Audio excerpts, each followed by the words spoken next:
Hello and welcome back to the Basic Bee podcast. I'm so happy to have you and my friend, Jacqui Acree, which I should have actually asked her if that's how I say her name before we started recording. Did I do okay? Well, you did great, but since we're talking about perfectionism today, it is wrong. Please tell me. It's Acree, but it's such a harsh sound. Everybody literally says Acree, and I really should just change it because I think it does sound better. But think of like acre with an extra E. That's my name. I love it. No, this is perfect. I mean, I'm over here with Herzberg, so like I get it. No, we're all good. This is perfect. So this is Jacqui, and we're going to be talking about perfectionism. Shocker. And we're weaving in EFT because that is Jacqui's jam. Before I officially bring her on to answer lots of questions, here is a bit of an intro. Jacqui Acree is a certified advanced EFT practitioner and founder of Being Human Together, a science-backed tapping membership for high-achieving women who are tired of treating themselves like a never-ending self-improvement project. Oh my gosh, that does not sound familiar at all. Known for her non-woo, practical approach, Jacqui blends nervous system regulation, parts work, and self-compassion to help women quiet their inner critic and move forward with calm, clarity, and self-trust. And just so you have a bit of backstory, my EFT session with Jacqui and perfectionism was the giant thing that came up. So hence why we're talking about perfectionism and EFT, and that whole thing inspired this whole conversation, which I can't wait to get into. So hi, Jacqui. I can't wait to get into it either. And I know the whole self-improvement project thing, it's a real familiar story for me, for you, and for a lot of us. So yeah, let's get into it. Okay, so for anyone who doesn't know what EFT is or what it can do, could you give us an explainer and share maybe who can benefit from it? Yeah, for sure. Especially for anyone who doesn't even know what those letters stand for. I mean, it's like SEO. It's like, huh? Totally, right? So let's first start with that. EFT, those three letters stand for Emotional Freedom Techniques.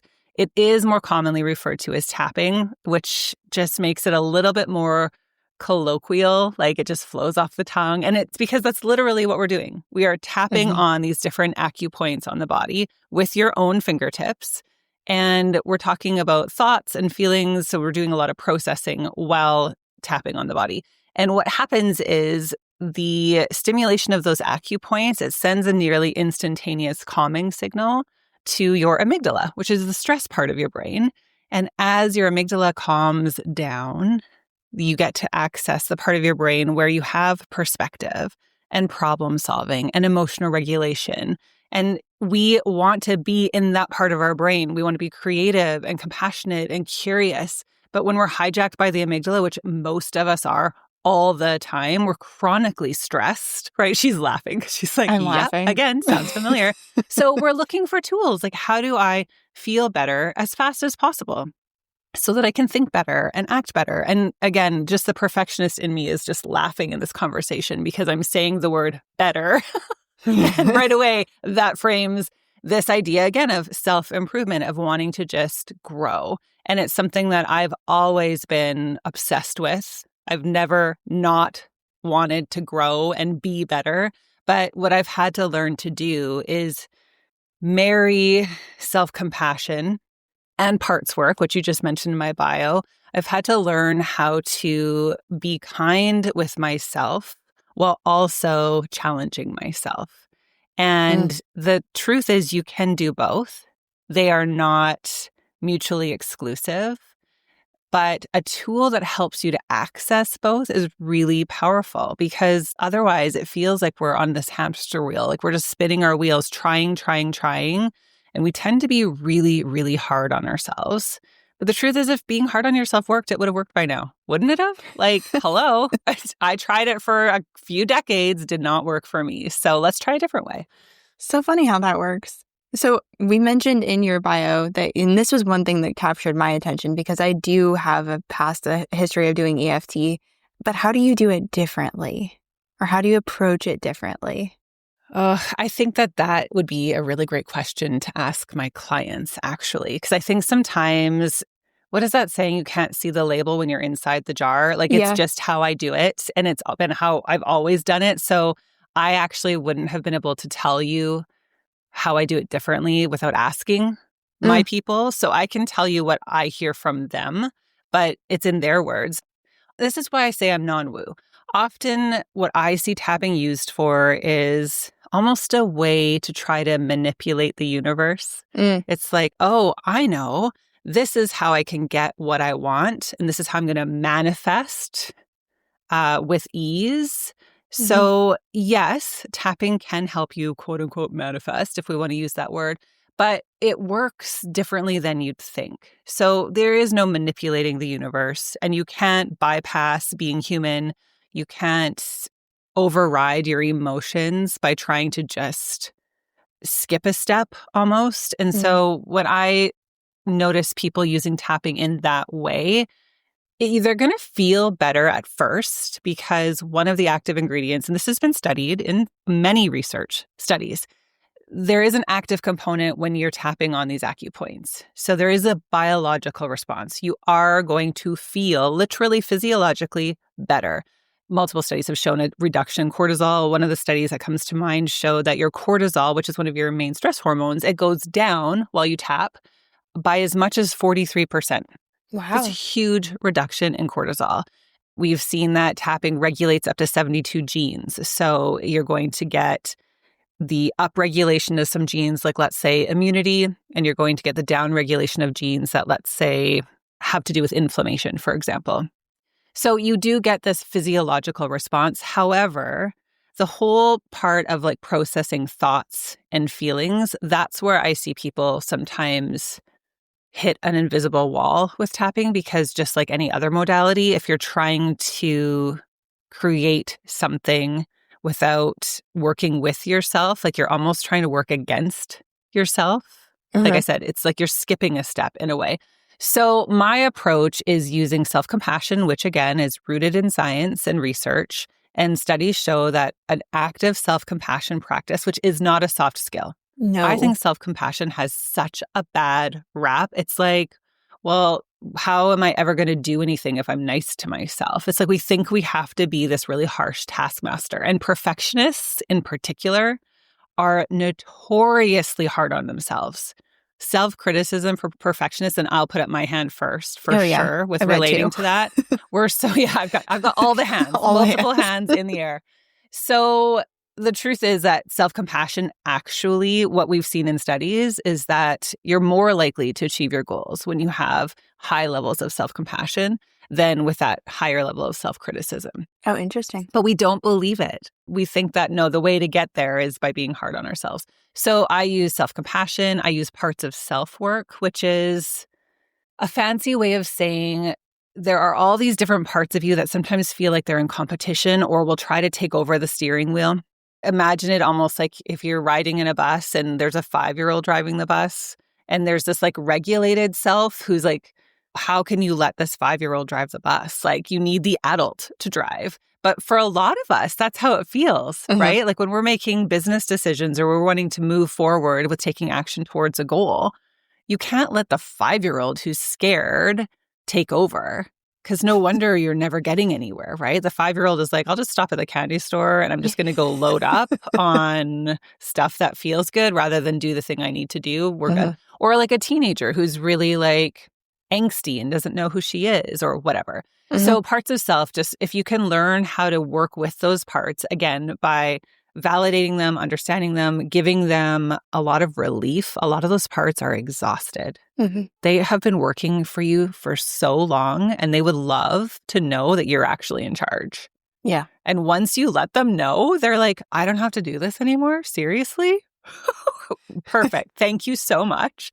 But that's one thing that we can use tapping to do, is make those connections within ourselves so that you are empowered to lead from like your capital S, selfiest self. And so I see a lot of people out there not knowing how to do that. It sounds great in theory, right? Like, yes, I would love to have access to that part of myself. But instead, how do I actually do it? I'm just spinning my wheels over here. I'm trying affirmations. I'm reading all the self-help books. I am listening to the podcasts. And instead of actually just looking at, okay, how can I make this work for myself rather than trying to work against myself? I want to work with myself. So that's what we use tapping for in my communities. And it's a really, really powerful tool. It has also been shown in studies to work up to 5 times faster than cognitive behavioral therapy. So it works really, really fast, which again, I'll reiterate, the reason why it works so fast is because you're not just working with the mind. You're also working with the body and the brain.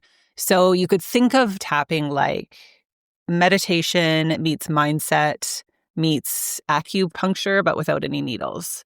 So thank God, because I do not like needles. Even acupuncture needles, which you can barely feel. But I'm like, no needles, please. This is a needle-free zone. And so it just works really, really fast with a lot of ease because you feel calm. You don't feel scared. You don't feel stressed. You do it first. Yeah. That's my favorite part about tapping is you start there. You get to acknowledge the truth of how you feel, which again, I think is maybe a little bit different in my flavor of tapping is I am solid for a vent sesh. Yeah. As a bestie, as a friend, as a mom, like I am the person, if you have something to complain about, yes, please, let's do it. But what tapping allows you to do is when you're venting and telling the truth, sometimes the truth that we're scared to say out loud. This is, again, I'll go back to what I said earlier about how I see other people using tapping sometimes, which really isn't going to be as effective as I try to avoid the negative, which isn't how it was designed. Tapping was created so that you can tell the truth about what's hard or quote unquote what's negative, but without any fear that you're going to attract more of that to you. It just allows you to get it up and out. And then it turns down the dial in that stress response so that you can access what else is there. Because more than one thing can be true. You probably have more than just the fear, more than just the stress, more than just the overwhelm or anxiety. But it's really hard to access more when you're in the grip of all of what feels just so big. So we turn down the dial on that. And once the dial is turned down, which can take a while if it's really intense, but it usually happens pretty quick. And then we can toggle over to what else is available and have access to that. I love that. The one thing I would say from my session with you that was different was I do feel like we had a little bit more of that vent sesh at the beginning and just like, what's going on? What are you feeling? What do you think that might be from? Like we just dove into it a bit more. And that was really helpful. Because typically when I'm doing these EFT tapping sessions, it's, in a group setting and we're just like, okay, what are some things that are coming up? And the person is like creating it on the fly, which is still very helpful. But I hadn't ever done it one-to-one. So it could have been the fact that it was one-to-one. It could have been the fact that we spent a little bit more time there. It was super powerful. And I loved it. Loved it so much that I got your audio sessions that you have on your website because I was like, this is amazing. I need this thing. So we're doing this like off the cuff, but have you tried any of the audio sessions? Oh, yeah. I think I might have done all 3. Probably. So I'm assuming. Probably did it all at the same time. You're like, I do actually remember. I think we were DMing about those because that's something that I'd be curious to know. What I've heard from the other people that are in my group community, because you raise a good point, is one-to-one different than group? And are you going to get a better result in a one-to-one? Possibly. It depends on what we're working with. Sometimes one-to-one is the thing that you just really want in order to, maybe you want all of my attention, you don't want to share. Right.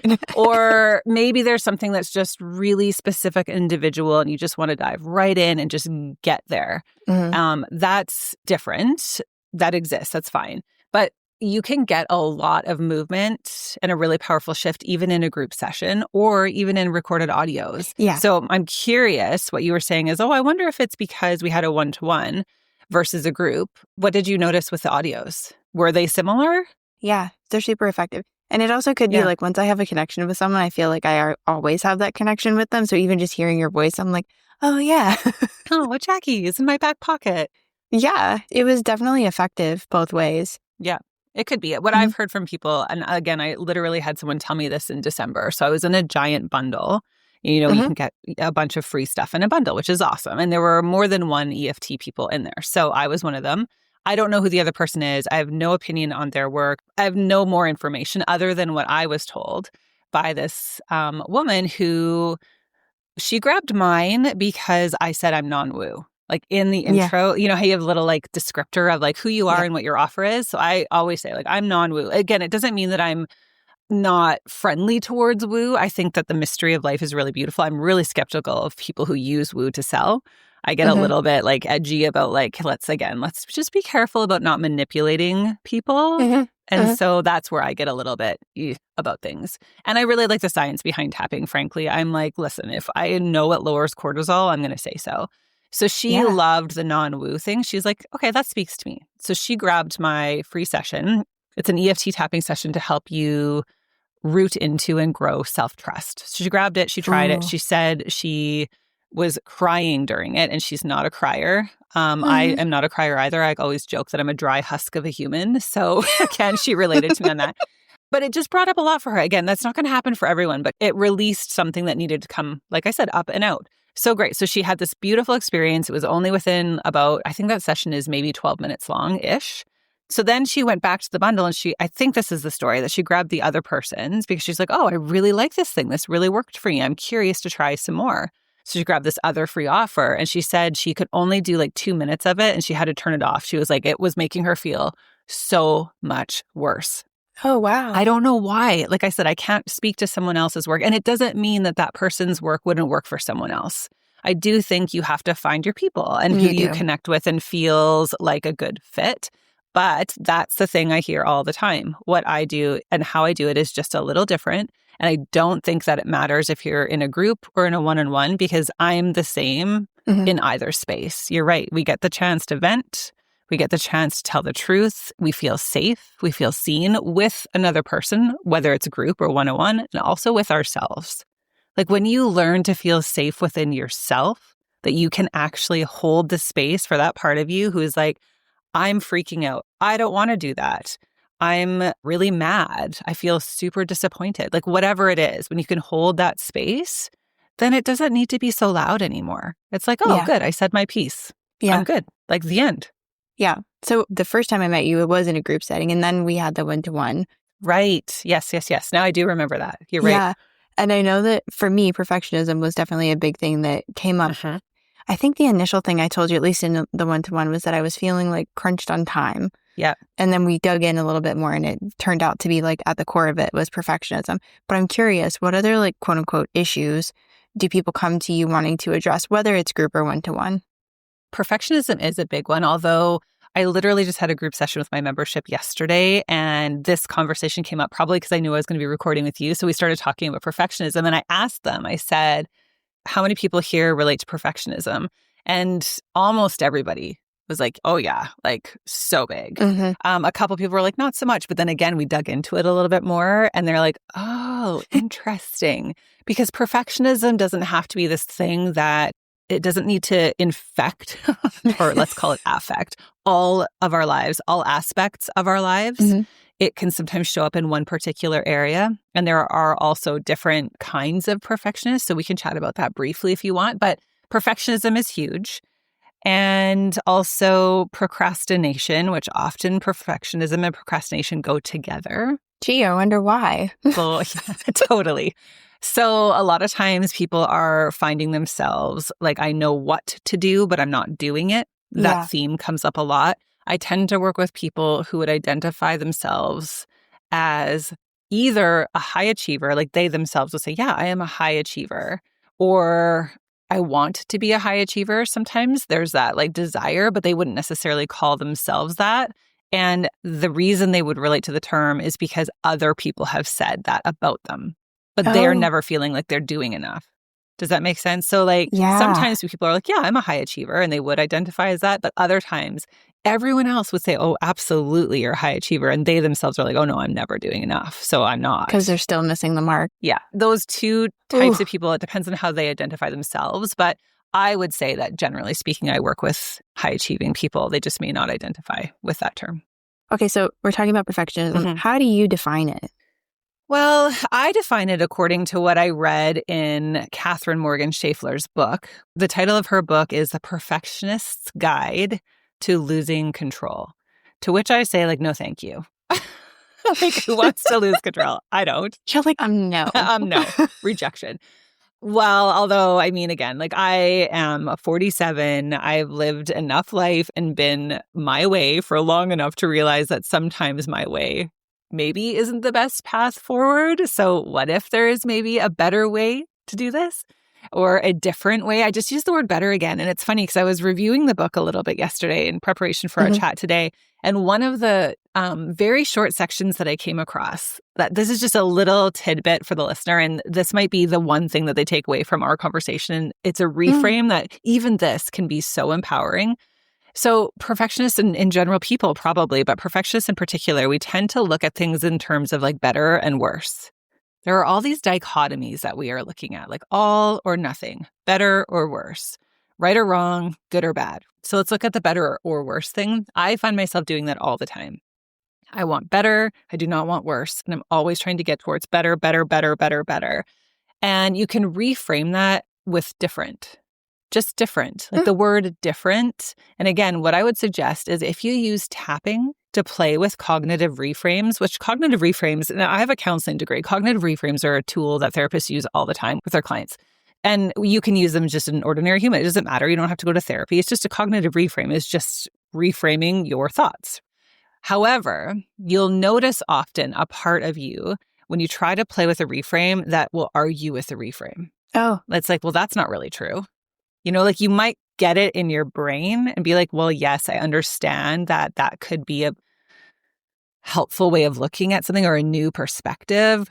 But how it feels is like there's resistance in there.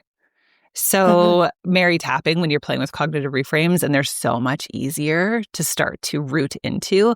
This one in particular I thought was really interesting. Better or worse? What if instead it's just different?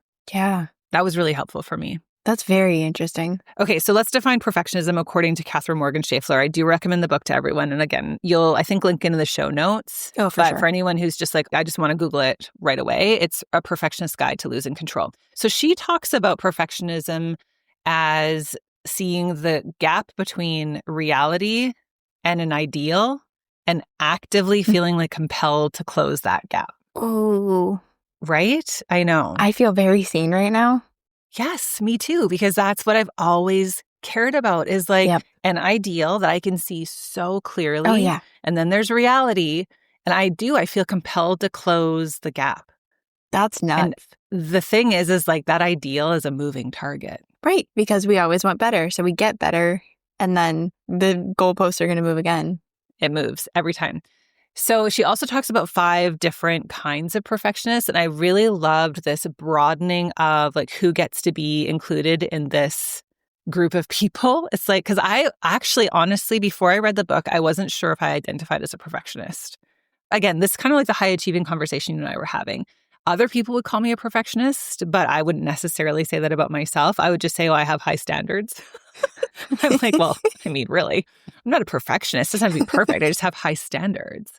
So she gives these 5 different categories or identities, these kinds of perfectionists. I'm not listing them in any order, but by memory, the first one is a classic perfectionist. So probably how people would typically perceive a perfectionist to be. That's the classic perfectionist. There's also a procrastinating perfectionist. So a procrastinating perfectionist has a hard time actually doing the thing because they know it's never going to be perfect. So like when you get to just keep it on the planning side of things, you're continually moving between that gap of reality to ideal, and you don't want to launch the thing until it's ideal. Yep. Right? It's like, I can keep making it better. I can keep making it better. I have friends, well, and clients, but I definitely have friends like this for sure. And it's hilarious because that's not me. So that's why I wouldn't have said I was a perfectionist. I love just putting something out there. I'm like, who cares? B- is good enough because getting started is better than not starting at all. So that for me was never an issue. There's something called a messy perfectionist, which I relate to a little bit, but I don't think is quite me. A messy perfectionist is in love with starting. Oh. The perfection of the start, right? It's just addictive. All these beautiful ideas, they see possibilities everywhere, and they love to start. But then once you get started, and I'm sure some of us are like, oh, I feel seen with this, because you get started and then reality hits. So it's almost like you're moving from the ideal towards reality, and you're like, ugh, wah, wah. You know, it's like, ugh. And so then you're always starting something new, or you have a million things on the go because you're just obsessed with that starting feeling. That's a messy perfectionist. Parisian perfectionist is a 1,000,000% not me, but I'm sure there are some out there. It's a person who is really interested and obsessed with like perfect relationships. Oh. And the toxic side of that is you turn into a people pleaser. But there is a beneficial, a healthy side, an adaptive side of all of these perfectionists. So a Parisian perfectionist, it's not a bad thing at all, but definitely want perfect relationships to the point of people pleasing. I could relate with that a little bit with my kids. I can. I'd like to have a perfect relationship with my kids. So that's relatable to me. But generally speaking, that one's not as much me because I'm an intense perfectionist. Huh? An intense perfectionist tend to be very direct.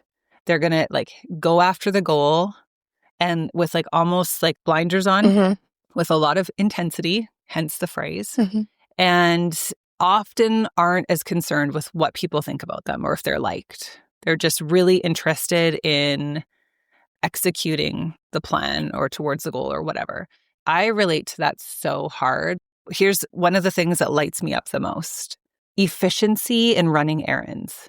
Yes. Oh my gosh. Yes. When you have the list, let's say there's 5 things, you hit all the green lights, you do them all in a perfect order. There's no traffic in your way. You get the good parking spot. You have your receipt for the thing and you didn't forget to leave it. Like, and then you get home and it all happened like perfectly. Ooh, that's like a love language. Right? But a ton of people are not like that at all. And I don't understand those people. you don't understand them. So it's so fascinating to me to see all these different kinds. And the last thing I think that, because I know that we don't have a ton of time today, but what I really want to leave people with, because I think this is so important, and this is probably what you and I talked about originally and why we wanted to bring this conversation to everyone, is because number one, perfectionism seems to be labeled or maybe suggested to be more of a woman's problem.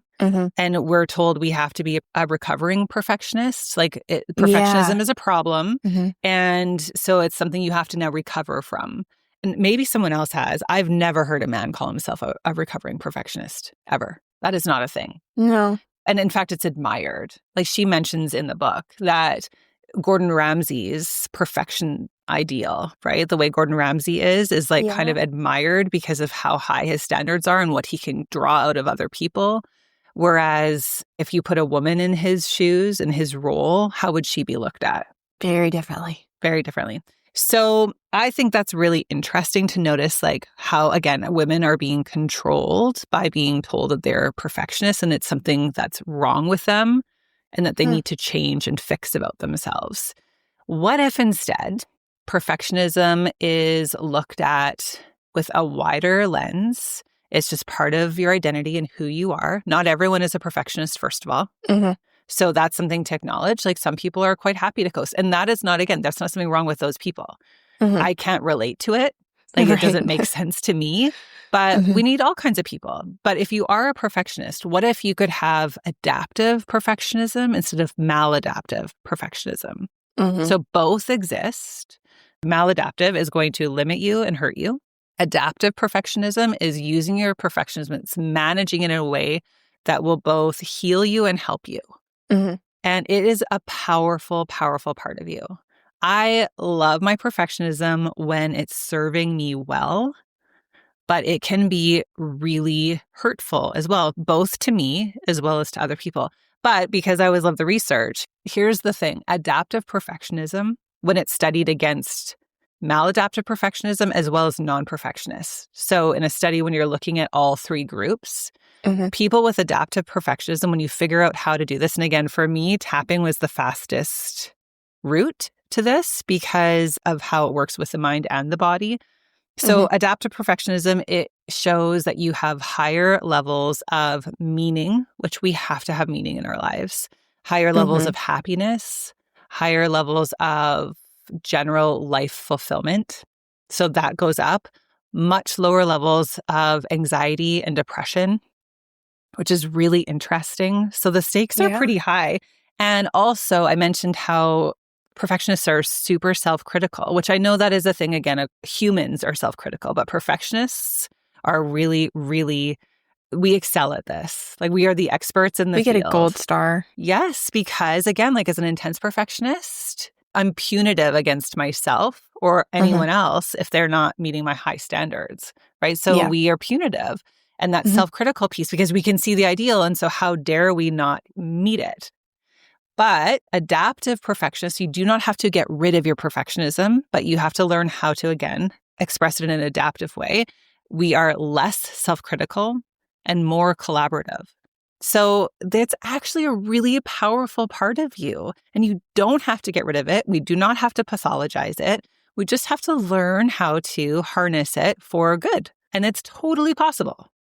Yeah, no, it totally is. That was the line that I said was recovering perfectionist. And you're like, well, actually. And then we Yeah. went off on this whole conversation, which was very enlightening. And I have this book like on my TBR list, but I love how you just pieced it all together. I love knowing that EFT tapping can be a resource for people.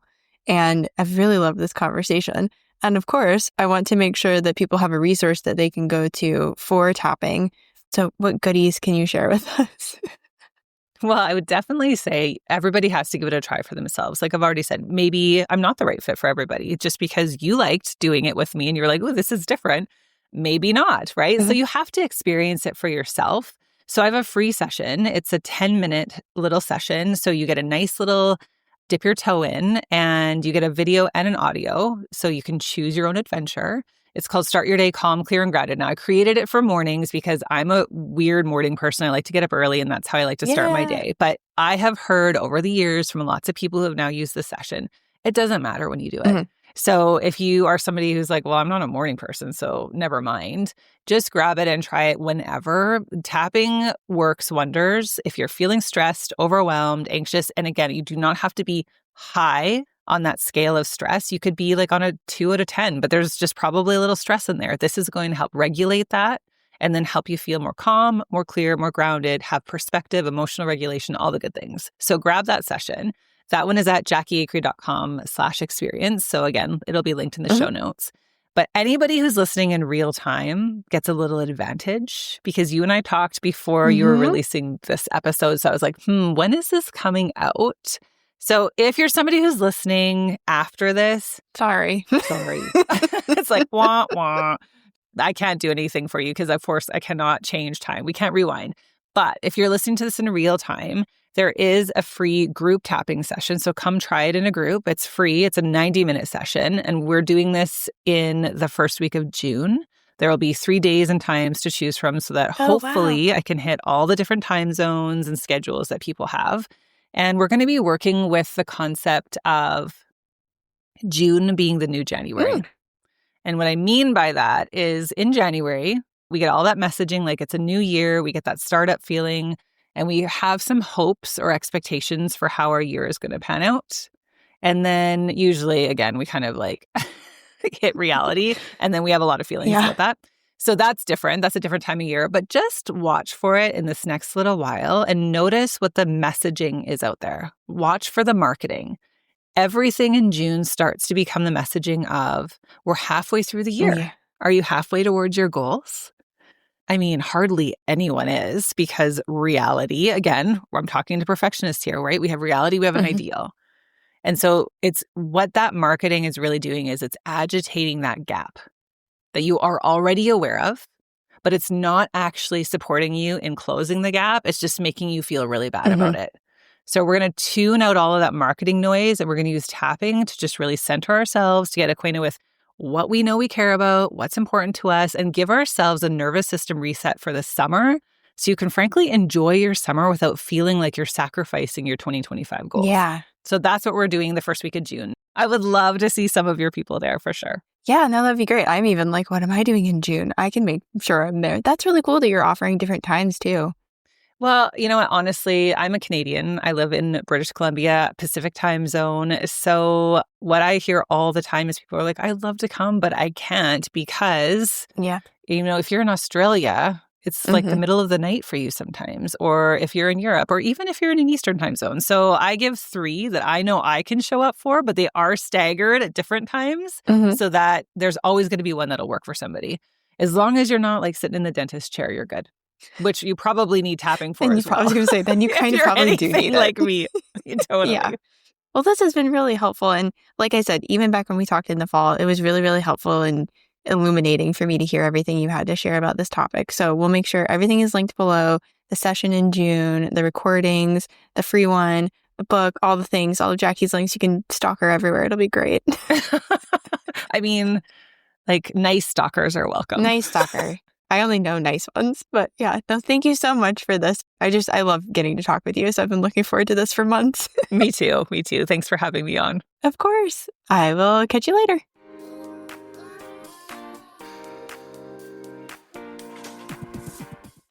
Hey, fellow podcaster. I see you out here wanting to do more with SEO, but not even knowing where to begin or what to do.